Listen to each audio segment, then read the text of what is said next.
I'm tryna give me a bag. I'm tryna give me a bag. I'm tryna give me a bag. I'm tryna give me a bag. What's up? You are now listening to FYI FLI, the podcast, and I'm your host, Hassan Thomas, along with Remy, and we are here to share tools on how millennials can budget, save, invest, and understand student debt and credit to achieve financial freedom. If you're a high school student, college student, or someone who's interested in gaining more financial insight, this podcast is for you. I'm tryna give me a bag. I'm tryna give me a bag. I'm tryna give me a bag. I'm tryna give me a bag. What's up, my fly folks out there? How y'all doing? I hope y'all doing all right. My name is Hassan Thomas, a.k.a. the kid that did, the man that can, CEO Sonny, baby. And I'm here with the big general, a.k.a. Remy G. What's up, bro? How you doing? Man, what's up? It's summertime in the city. I'm feeling good. Rock out on the first podcast. Let's get it. Yes, sir, man. I love to hear it. I'm excited for our first podcast today, and there's no better person to be with us here today, man. Mr. Corey Paul of the Literacy Kings, man. Facts, man. What an honor it is to be in the presence of the Corey Paul. How you doing this evening, man? Man, I'm feeling good, man. I appreciate y'all having me on the show, man. It's an honor and a privilege. Man, I'm so happy to have you here, bro. I just need you to take a little minute, tell everyone who you are, give a little background of you, and then also tell people, what was the purpose behind starting your brand, the Literacy Kings? Yeah, man. So I'll try to make it real quick, and then you can unpack as much as as you want to. So from Houston, Texas, born and raised, South Side, South Park, and came up quick. Classic story. I'm from like a 30% dropout rate in my neighborhood in South Park, and so I was rap dreams. That was what it was for me. Was rap dreams. I think I started rapping when I was like 12, and kept rapping. I was trash when I first started. You know what I'm saying? And then kept going, became better at it. Consistency, consistency, man, for real. Yeah, consistency, became better at it. And then was able, God bless me, to really do it for real. So put out some albums, couple of them hit Billboard. Yes, sir. We got a gang of streams, on Spotify and Apple and all of that. Was able to tour and build a following online and do a lot of dope stuff, as an artist. Yeah. And then what I realized I was sharing with Young King is that, and it's not capping, but my streams was going up, my followers was going up. I was getting booked for shows, getting paid more. I did a show in Canada. This is everything that but my bank account was not reflecting it, dog. You know what I'm saying? Like it was not reflecting it. You know what I'm saying? And so, as life happened, it was just like one of those things where it's like something not right, So I got to figure out something not right. And my partner, my co-host of the Literacy Kings, Jay, he always been good with the numbers. You know what I'm saying? Jay and so with the Jay with the NBA, yeah, he been good with the numbers. So I hit Jay like, say, man, something ain't right, bro. And so we sat down and he started putting me up on game, years ago, and I applied what he was saying, and it worked. And so it blew my mind, dog. You know what I mean? Like it blew my mind. The ABCs of financial literacy, and then what our relationship was grew into what will become Literacy Kings. Yeah, so that's kind of the shotgun story. So where did the actual love for the books and love for the financial empowerment come? Because that's one of the hardest things in the community, to really bridge that gap between that education and that entertainment. So where did that come for you in the beginning? Man, bro, it's so in the beginning, like I said, it was like something is wrong, right? Yeah. And so Jay was basically like, bro, just read this book. You know what I mean? And I think I had only read 1 or 2 books before that. Yeah. You know what I'm saying? Like I was not a big reader, and I read the book. The first book he ever told me to read was Rich Dad Poor Dad. You know what I'm saying? Like he start right there, right? He told me that, you know what I mean? And then to answer the question directly, once I realized how it opened my mind, you realize I have to know this to win. Yeah. It's not an option no more. You know what I mean? It's like I have to know this to win, and by me knowing this, I realize how not only I can come up, but how the true power of building our community is in financial literacy. You know what I'm saying? So then once it becomes not an option, but it has to be done, then it's just a matter of okay, let's go. Yeah. You know what I mean? So that's kind of how it was for me, is just understanding how important it was. Yeah. Okay. So in your opinion, how do we change this narrative, of books? Because, people usually think books, they think, I don't want to read. So how do we change this narrative? You got every successful person, that you talk to is gonna tell you to read a book. Yeah. You know what I'm saying? That is fact. Bro, I didn't listen to hundreds of interviews and even conversations with people that I know personally that have achieved great things in life. Yeah. They gonna tell you, bro, read a book. You know what I mean? Because we think things are new, but a lot of this stuff not new, and a lot of the answers are already recycled game. Yeah, bro, they already inside of a book. You know what I mean? And so. I think to answer that directly, what we can do, I think they have to be made cool. They have to be made popular. Yeah. It's books are not that's not what's usually being discussed at the lunch table. Yeah. And, you know what I'm saying? You're not chopping it up about books. Because if we really being honest, you go back from where a lot of our people, it was illegal to read, right? And so then once it was legal to read, a lot of books with potent information previously were not written for us, so we don't relate or understand it. You know what I'm saying? I think what we're doing for us, taking books and then intersecting them with hip hop, in our culture, and then also highlighting the books that are written for us. You know what I mean? The tone, the words they're using, and those type of things. I feel like they can help with making them more mainstream instead of boring. And that's why I honestly feel like y'all's platform is so critical for our generation, the minorities, minority communities, because everything we're seeing is young boy we watching young boy YouTube, watching him for 20 hours. You got people watching Future, watching all these other people on YouTube, and we're not watching, we're not splitting up that balance between education and entertainment, because I feel like that's one of the things that I usually like to preach to my audience is splitting that up. Okay, cool, you can watch YouTube, watch the rappers, watch funny things, but you also need to be listening to a podcast, be listening to audio books, be listening to ebooks. So how can we really transfer, or how can we really implement that balance between education and entertainment for the young folks? Right. Yeah. So I think that first thing is don't clear your mind. Don't think right? Because y'all can attest, a lot of the dope content that is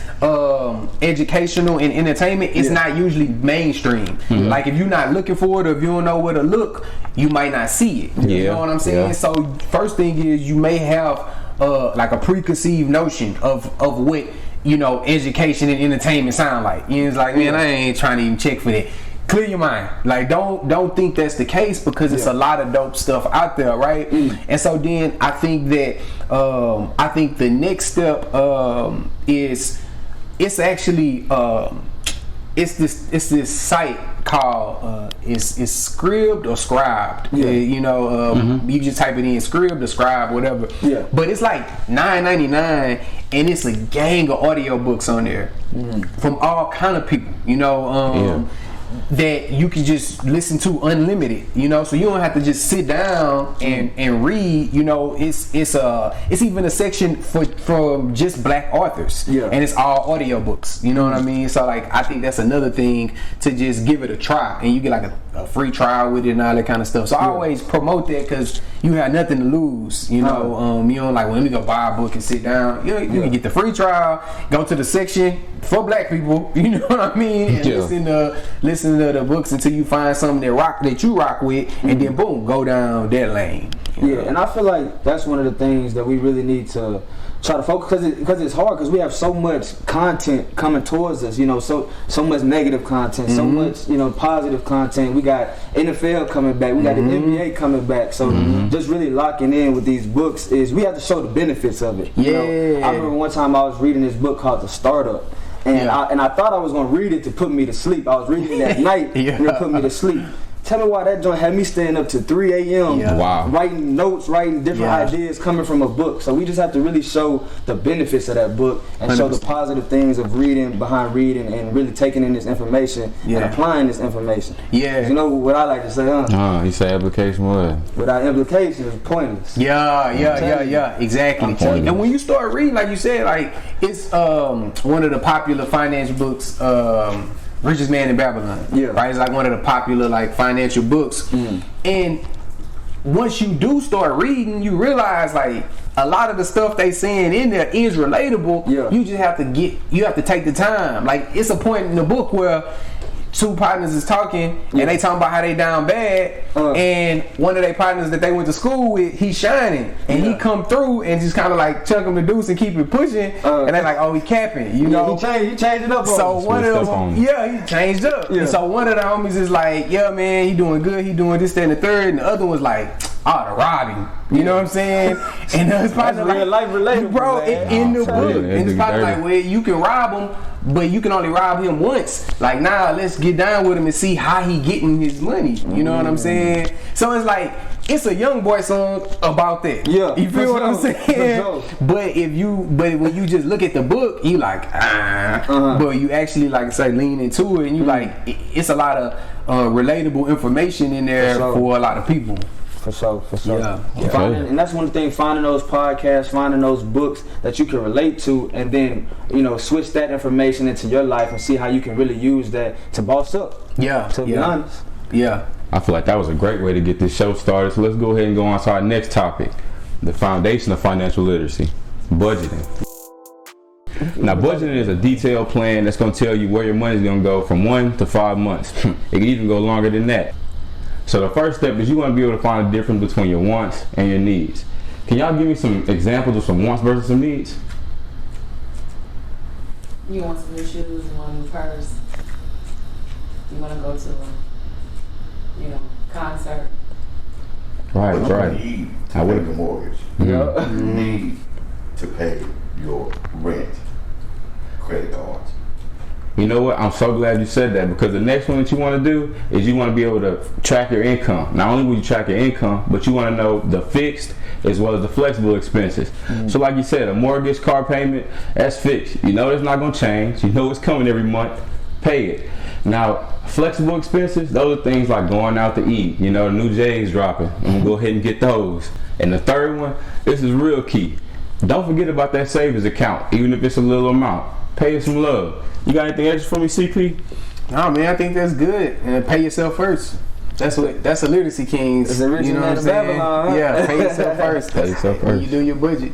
Yeah, because I honestly feel like budgeting is like the map to the road to riches. You know, setting a budget is literally the foundation to financial success. But CP, bro, do you feel like people can be financially successful without a budget? No. As simple as that? No. Why you say that, though? No. Because you don't know where your money going. You know what I mean? And we lie good to ourselves. Yeah. You know what I'm saying? We lie good to ourselves. But those numbers do not lie. You know what I mean? And so you have to have a budget in order to even to see when you can turn up on something and when you can't. You know what I mean? Because it's all wrote down. But trying to keep it all in your head, nah, man, it's not gonna happen. So you gotta have a budget. Yeah. Okay. So we got a lot of folks that try to start budgets, in their head. Do you recommend paper or like their phone apps? Yeah. Now I feel like it's all depending on, what I'm saying, how you want to get down. On me and Jay, my co-host, he paper all day. You know what I'm saying? I feel it. He old school. He paper. He gonna write it down. You know, and then he may transfer it later or whatever. But he gonna write it down. But me, I'm always phone or computer. You know what I'm saying? So I don't think that part matters, paper or computer. But as long as you write it down so you can see it though. Yeah. And I feel like one thing about the FYI FLI app, for the people that do like to use apps, or even for the people that may not like to use apps, one thing that's so critical about the FYI FLI budgeting tool is that it's 100% customizable and editable. So you won't be typing in pre-populated fields or things that you don't spend your money on. You'll actually be able to edit 100% of the budget, so you can really track what you spend your money on. You know what I mean? Nice. So can you talk about like how do folks start a budget, and then why is it so hard for some folks to even begin starting one? Yeah, I can. So I think the easiest way to start your first budget, if you never budgeted before, the easiest way is to is to just get you, whether it's on the computer, sheet of paper. I use a sheet of paper for example. Get you a sheet of paper. Yeah, or go to the FYI. Yeah, coming soon. Yeah, go to the I had to plug it in there, huh? And write everything you spend money on in the month, right? Like write down everything you spend money on. Easy way maybe just to log into your bank account, you know what I'm saying, and go to a month, you know what I mean, and go through and write it all down. And then you'll have your categories. So then this is what you spent on food, this is what you spent on automotive, this is what you spent on your home, these were just extra things, you know what I'm saying? This was clothes, this was right? Just do that first before you do anything. Then write how much money you make. You know what I mean? Yeah. You write how much money you make, and then see if you run in a deficit or you have a surplus when you do that. Because that's one thing I don't think people understand about budget. Since your bills hit at different times and you get paid at different times, since you never overdraft your account, you like, I'm good. Yeah. But you could just be chasing your tail. You know what I'm saying? You got just enough to cover the next one. So see if you if you got surplus, you making it, or you down. You know what I'm saying? You actually in the red. I think that's the first thing to do. And then once you have those categories, then for me, one of the ways is like, if you run a business, you got to separate them. It's a lot of people that run businesses, including me when I first started. You know what I'm saying? Everything was all in the same account. Separate the business from the personal. You know what I'm saying? That's gonna help a lot.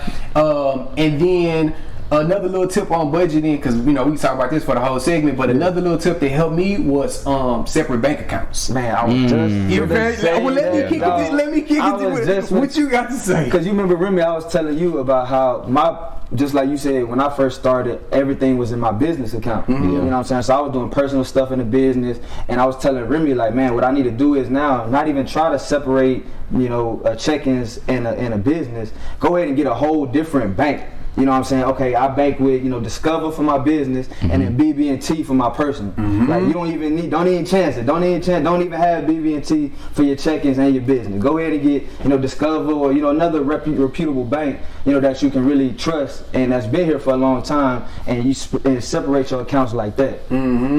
Yeah, because, like, the thing is, like, you're not gonna be perfect, you know what I mean, at everything when you first start. Like, I like to think I have some financial literacy, you know what I mean, but I still have to play to my strengths. And I know I'm not finna every day calculate everything that I spend. Sometimes it's a week before I check it, sometimes it's 2 weeks, sometimes it's 3 days. So it's like, I think, bro, and this may sound like overkill, but for me it's not. I think I probably got like 6 accounts. I ain't scamming, you know what I'm saying? But I got a joint account with my wife. We got our savings account. We have I have my personal account. I have 2 business accounts. And I have an investment account. For me, I don't have to keep all 6 of them cards on me. So like, how does that help you? You know what I'm saying? Well, it helps me because I know everything is budgeted, right? Like, so I have everything budgeted. Everything accounted for. Everything accounted for. Like, I know all of our home bills and everything comes out of this account. I know everything ties to my personal business comes out of this. Everything ties to Literacy Kings out here. I know I have certain amount each month that I can allocate for investing, because I'm a big fan of dollar cost averaging, just investing each month, whatever. So anyway, for me it helps, bro, because at the end of the month, like, say I'm busy, say I'm off, right? Then all I had to do is go back and look at that account. And if I look at my account that I use for daily spending, and I knew that this month it wasn't supposed to be over 800, and it's 1,000.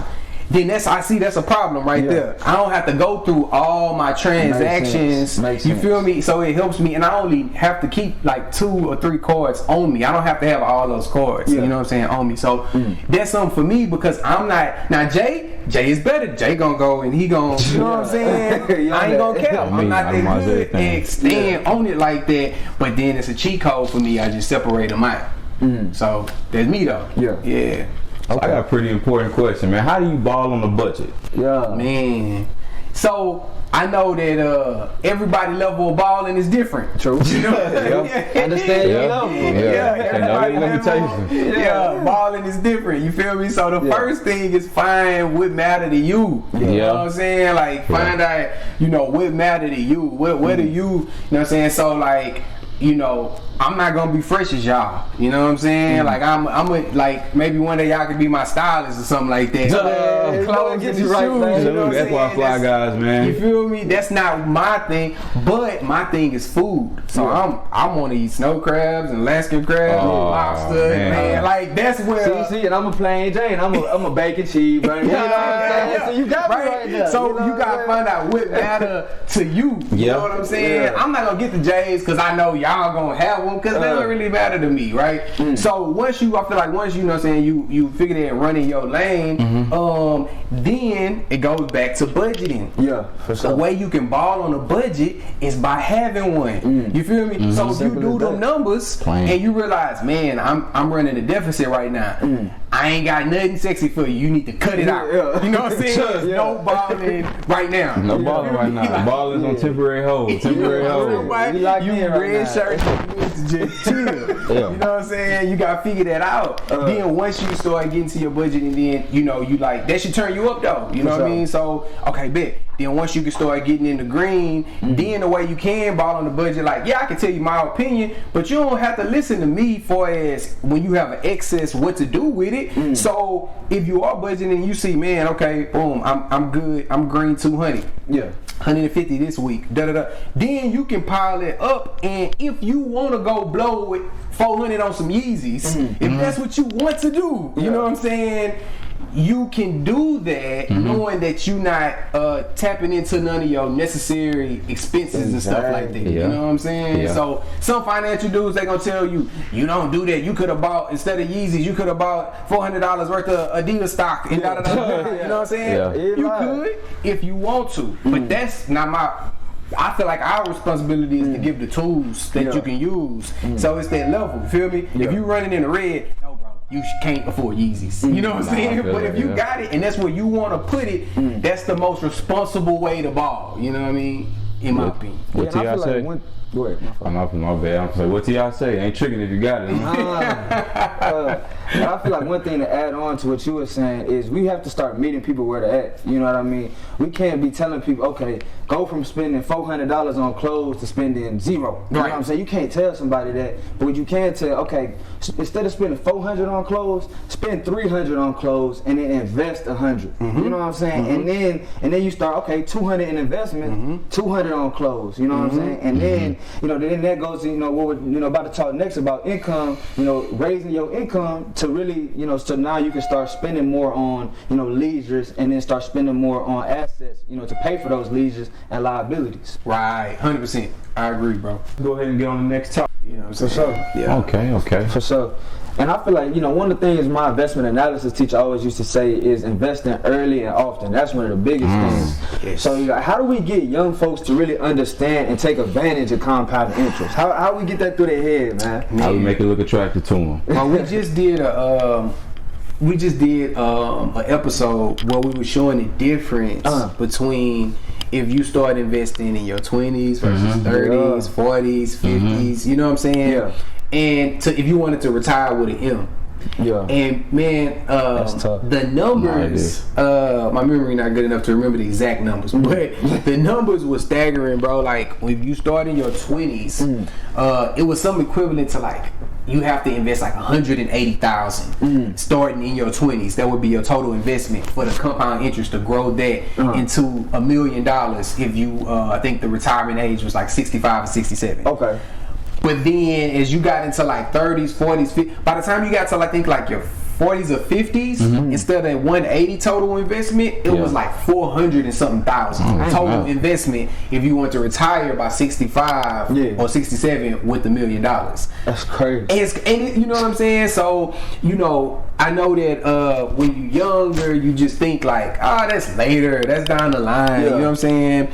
But right now, it's like, time is on your side. But anyway, I think one thing I would say is like, if you start investing when you're younger, it's my personal opinion, it's like you have more opportunity to like turn up because you got time to recover. You know what I'm saying? So if you like Tesla, or you know what I mean, or if you like cannabis stocks, or if you like these things that aren't like readily proven yet, you know what I'm saying? You can turn up. I'm not saying invest all your money into it, but I'm saying if you 19 versus 57, you can't be playing at 57 with cannabis stocks. You know what I'm saying? That needs to be a small part of your portfolio because they don't even know what's gonna happen. Yeah, you know what I'm saying? Got high potential for big reward, but they also got that high risk as well. As we saw in the market, you know, so a lot of boys got banged up when them cannabis stocks took a dip. You know, so that's why when you young, bro, you can just turn up. You know what I mean? You can you can be more aggressive when you young, and even when you do finance, like even I'm not a financial planner, but even financial planners. They set up your portfolio based on your age. Man, you know what I mean? If you're younger, value that time and money, man, for real. Yeah. Okay. So can you kind of sort of explain what investing is versus trading? Oh yeah, that's a big difference. That's a good question, dog. That's a real good question, bro. That might be an episode y'all can do because I don't think a lot of people know the difference. So like. So when you're investing, we always talk about the OG Warren Buffett. You know what I'm saying? Oh yeah, for sure. Mr. Let's get ready. Yeah, you know what I'm saying? So when you're investing, you're trying to beat inflation. Like that's what that's the ABCs of investing. You're trying to beat the inflation rate so your money can stay the same or grow, right? Okay.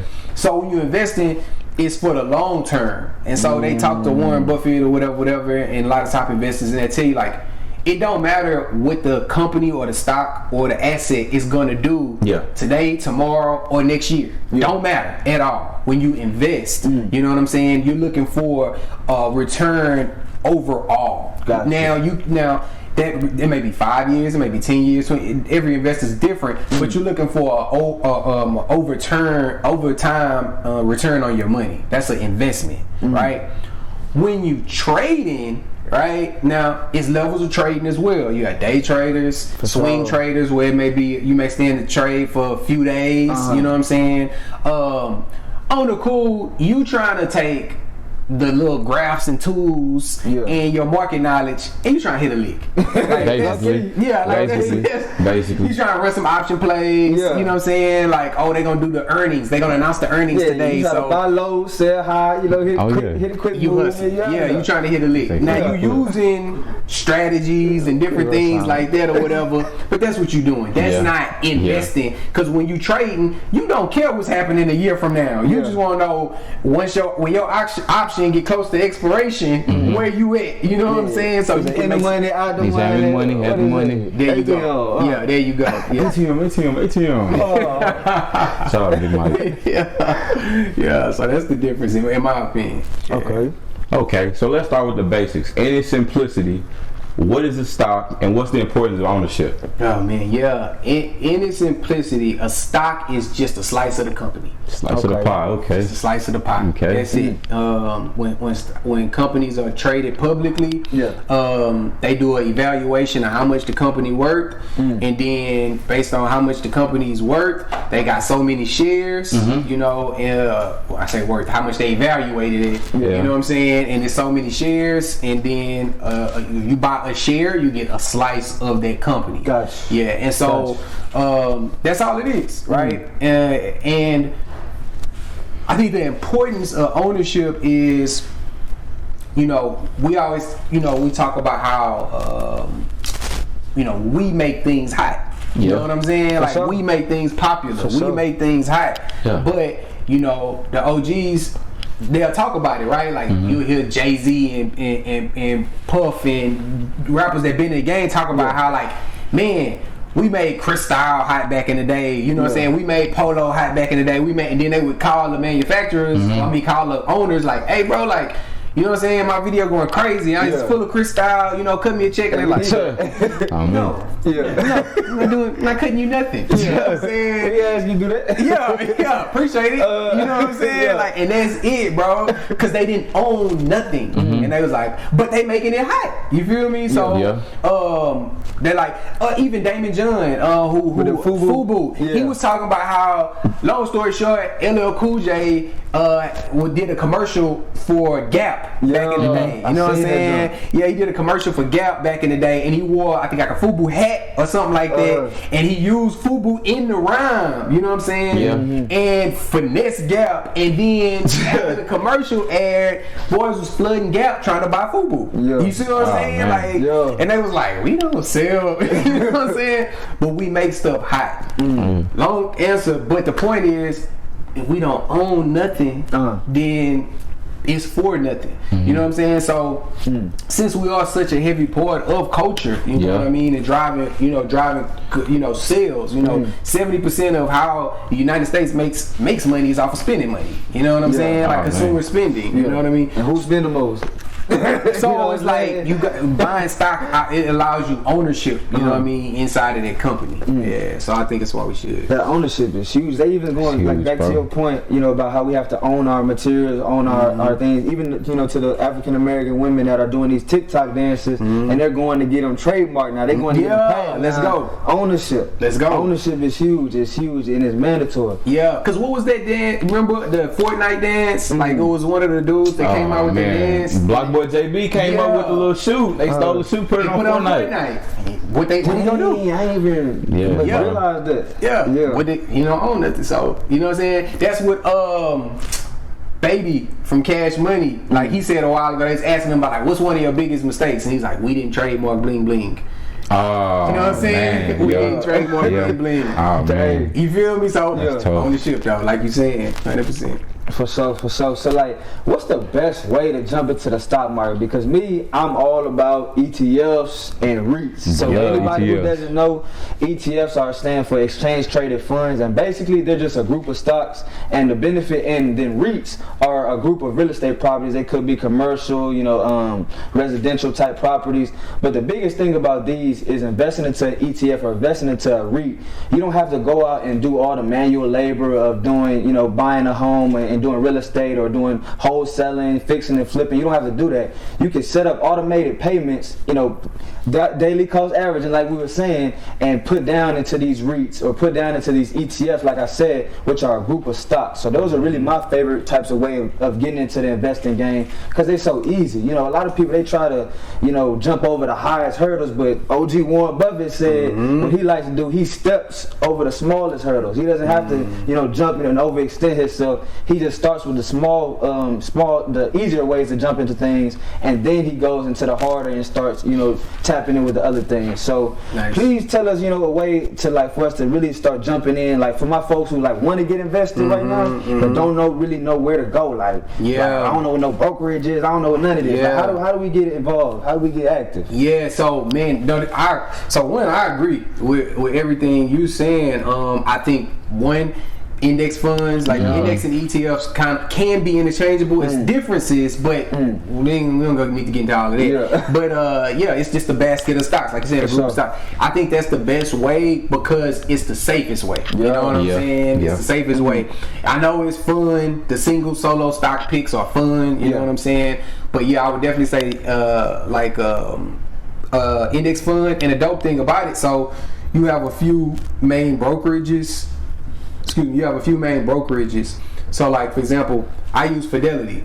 Facts. If you go to Fidelity, they have a bunch of ETFs and index funds. And Vanguard, that's another popular one, you know what I'm saying? You could go to there and see it too. But if you go, they'll show you the history of the fund. You know what I'm saying? You're not guessing. Like, you click on their version of FYI FLI or something like that. It's their version of the fund that tracks the S&P 500. And you can go and look and see the performance over the past 10 years, 15 years. Like, you can see it. And it may say over the past 15 years, it's giving back 11% annual return. So you're not guessing, you know what I mean? You actually can look at that kind of stuff. So that.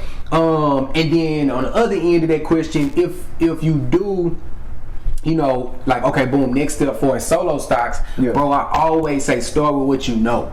You know what I'm saying? Like, start with what you know. What do you use? What products do you use and do you love? You know what I'm saying? So, like, if you got a iPhone and a MacBook and an iPad and an Apple Watch and AirPods, you Apple down, boy.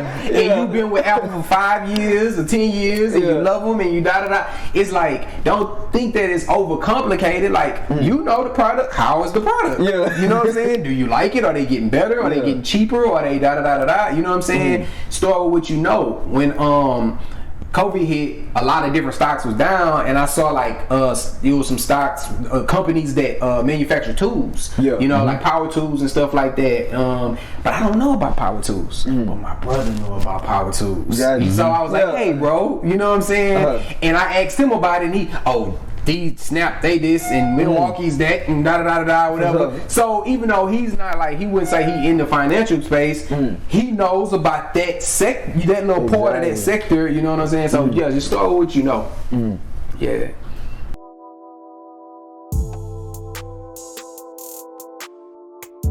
But before we really start investing for our future, we must protect our present.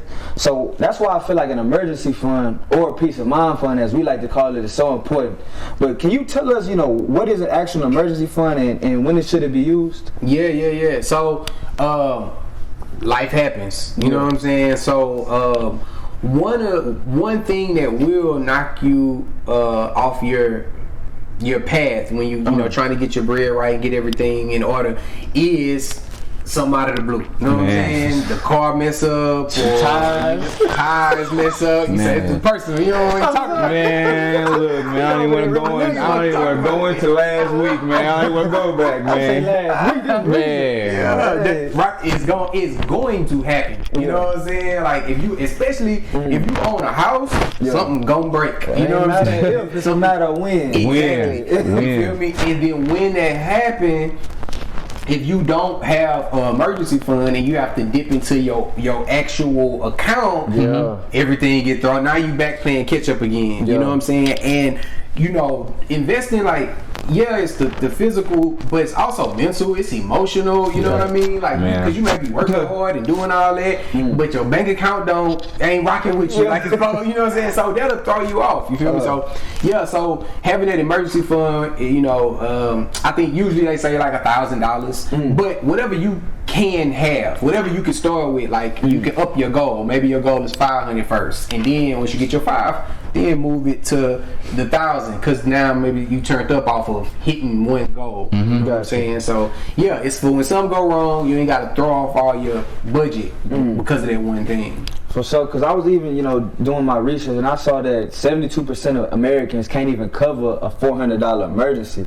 That's why I feel like the peace of mind feature on our FYI FLI app that will be coming out soon will be such a beneficial tool, because people will actually be able to have an in-app savings tool that they can use, and instead of, calling it an emergency fund, because that gives off, bad vibes and negative connotations, we'll have a peace of mind fund. So whatever happens to you, you know that I'm good because I have money to fall back on. You know what I mean? So that's why I feel like, in this app, it will really save a lot of people, and then saving, automatically. Automated saving, in my opinion, is the best way to save for anything, because you don't have to, remember to put in, $50 here, boom, it's already every month, boom, $50 here, $50 going to your savings. So that's one of the things I feel like is, very important. Okay, but okay. So let's transition into a topic that's especially relevant today, because not only are these high schoolers getting phones earlier, but they're getting debit and credit cards earlier too. And that's true. And that's something we wanted to touch on, even about the credit card situation. Because a lot of the older generation, like you said, they didn't have that access to the actual information and to the real uses and benefits of credit cards. So I wanted to get your thoughts and opinion on credit cards, because I know how I feel about them, and I do see the benefit now that I'm becoming more financially literate. So I wanted to get your opinion on credit cards first. Yeah. So I think that it's so much to be said about that, and so I try to I attempt to shorten it. So I think that one, the way that money works, period, but we're speaking about the United States, it's set up a certain way. Yeah. Like it's a game and it's set up a certain way. That's not an opinion. It's they literally write laws for you to have to spend money in certain ways. The tax code is written for you to have to do certain things with it, right? So it's like a game. So with credit, you have to know how to navigate. You know what I mean? So it's like if you're trying to drive from one place to the next, you can't just be like, I'm just gonna go that way. You know what I mean? Like you gotta see how they set the roads up and all that kind of stuff. So I think that when you are young and or financially illiterate, you just don't know yet. You know what I'm saying? Credit is very dangerous. You know what I mean? So I think that the first thing is, back to the first topic, getting a solid budget down. Like getting a solid budget down and building financial discipline, right? Like, so if you don't have financial discipline, if you ask me my opinion, I would say you don't need nothing credit. Okay. You know what I'm saying? No credit at all if you don't have financial discipline, because that's what they counting on. You know what I mean? To make money off of you, right? So without getting too deep in it, it's important, because it's important to me when I understood it. I was like, okay, so debt is one of the most sold products in America. Selling debt. Right? Like that's what they're doing. That's what credit is. They're selling you debt. You know what I'm saying? And so when you understand that, then you got to know their goal is for you, not because they're gonna say, oh, first 12 months no interest, and then you gonna say, oh, I'm gonna pay it off in 12 months. You know what I'm saying? But you ain't got nobody financial discipline, nobody budget. You just, it's magic. The future is so magical. You know what I'm saying? But they know most of the people not gonna pay it off in 12 months, and they gonna uppercut you with that 19.99 APR, and you gonna be paying that $1,000 for 10 years. You know what I'm saying? So I think that that's the first thing you got to understand, to have financial discipline, to have credit, because credit is not a bad thing, right? If you know how to use it. Definitely. So you have good credit, you got bad credit. So then you understand that too, how it works, right? Like, man, I need these J's. I'm gonna put them on credit. That's bad debt. You know what I'm saying? That's bad debt, because that credit is not producing anything, right? But y'all have merch. Y'all get a purchase order for $10,000, and you put the $10,000 worth of merch y'all gotta buy on credit to fulfill the purchase order. That's called good debt. You know what I'm saying? Bringing in income, bringing in money back. Like in Turo plays, you know how folks be renting out, use business credit to buy Turo cars or buy rental cars. Put them on an application called Turo. It's a rideshare application. So basically, this is good debt, because they're using OPM, other people's money, to acquire a liability, turn it into an asset that now makes money for them. So it's all about just being educated on good debt, bad debt, good credit usage, and different things like that. And I hope y'all paying attention, because we just gave y'all some free games. My fault. It's true. That's what we do, man. FYI FLI guys here. Corey Paul, man. We here. CP, man, I know you have a baby girl, man. So how often do you talk to her about money? Man, let's talk here. So my daughter 3. Okay. Yeah, she's 3 now. So the furthest our conversations have gotten about money, because she doesn't understand. She has a jar in her room full of dollars, and she got another one full of coins. And so when we playing our little games, she's at her cooking at the restaurant, I tell her, well, you bring me the food and then I have to pay you the money. It's on the value. The value of the money. But the dollars are boring. She want the coins. So I've been teaching her, no. You want the dollars. You want these right here. So that's about as far as we got, man. So I'm trying to teach her dollars over coins. Okay. So what's one big lesson that you feel like that's going to be very important that you need to teach her, when she comes up, when she's able to understand these type of things? Yeah, man.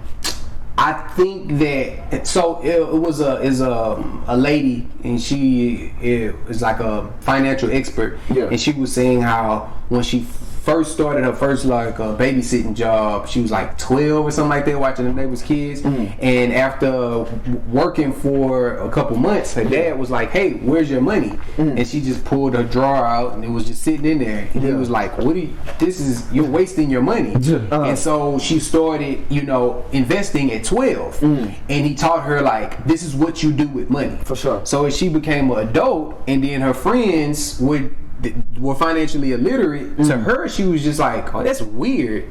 Y'all don't know what to do with y'all money, you know. So the point is, her dad had made it so normal and natural that you get money and you invest it. So she was like, that's just what you do. Yeah, normalized. Right. So that's what I want to do with my little girl. I want to normalize investing from a very young age to where it's not a hurdle for her to hop, but it's just like, well, what else do you do with money? You know what I'm saying? So, what you mean? Normalize investing. Okay. Man, this is beautiful. Like, why can't we have more of these conversations? Sitting down, talking about investing, entrepreneurship, credit. Like, at what age should we start teaching our kids the importance? Man, I feel like soon as they're able to understand it. Like I said, my little girl like 3 yet, she not there yet, but maybe by 5. You know what I'm saying? When they can start understanding, going to the store and paying for something and different things like that. I think that's important. So as soon as possible, as soon as you can normalize it, you see that they get it, do it. Yeah, man, that's tough. That's Normalizing solid. money for your children. That's tough. Man, thank you to everybody who tuned in. Thank you for everybody who's listening and tuning in with us. Shout out to the best co-host in the world, man, Remy G, aka Mr. Make a Play, baby. Yes, sir. Yes, sir. Thank you to Mr. Corey Paul for tapping in with us. Shout out to the Literacy Kings. Make sure y'all go check that out. Also, shout out to our sponsor Here for Good Texas and Budget the Bag. Shout out Spondulix and Sealand. We're coming to you with a lot of major financial literacy resources. Thank y'all again. And also, bro, can you let everybody know where they can catch you at? Yeah, LiteracyKings.com, man. Go LiteracyKings.com. If you're on YouTube, Instagram, Twitter, anything like that, it's at Literacy Kings. Yes, sir. Yes, sir. So we need y'all to stay safe, stay invested, and stay fly. Thank you all for listening to FYI FLI, the podcast, and we hope you enjoyed the show. Tune in next week for more financial literacy insights with our special guests. Please visit our website, social media platforms, and subscribe to our YouTube channel at FYI FLI Podcast. That's FYI FLI Podcast. See y'all next week and stay fly.